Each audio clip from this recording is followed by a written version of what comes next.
রাজনৈতিক শক্তিকে যদি অবজ্ঞা করে তাহলে আপনার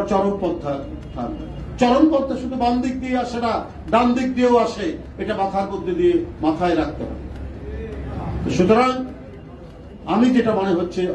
বর্তমান অনেক কথাবার্তার মধ্যে দিয়ে এই যে পার্লামেন্ট নির্বাচন বিএনপি বলেছে অতএব এটা করানো যাবে না, আগে স্থানীয় সরকার, এগুলোর মধ্যে দিয়ে যাদেরকে দিয়ে বলাচ্ছেন, আমি কিন্তু একটা শঙ্কা করছি যে আমাদের সংগ্রাম এবং আরো অন্যান্য বিষয় যে এটা দীর্ঘায়িত হয় কিনা।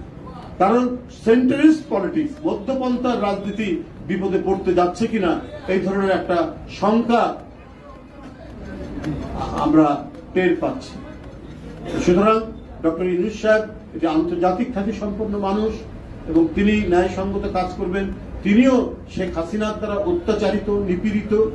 সুতরাং তার নেতৃত্বে অন্তর্বর্তীকালীন সরকার একটি সঠিক সিদ্ধান্ত নেবেন এবং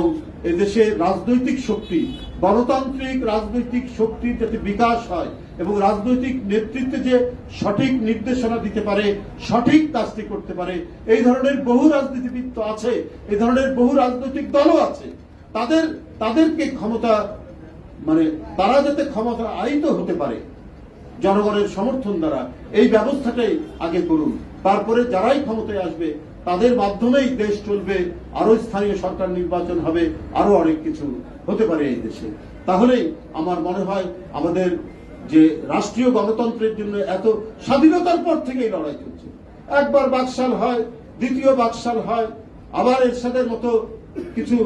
গণতন্ত্র বিলাসী শক্তির উত্থান হয়, এদের বিরুদ্ধে লড়াই করতে করতে আমাদের যে সত্যিকার অর্থে গণতন্ত্রের যে পথ চলা, সেই পথ চলা বারবার হোঁচট খাচ্ছে। এই হোঁচট যাতে না হয় খায়, তো যে সংস্কারগুলো কথা বলছেন এটার মধ্যে আলাপ আলোচনার মধ্যে নির্ধারণ করে আগে জাতীয় সংসদ নির্বাচন দিন, নির্বাচন দিয়ে যে রাজনৈতিক দল ক্ষমতা আসবে তারাই আপনার যাতে সমস্ত কিছু পরিচালিত করতে পারে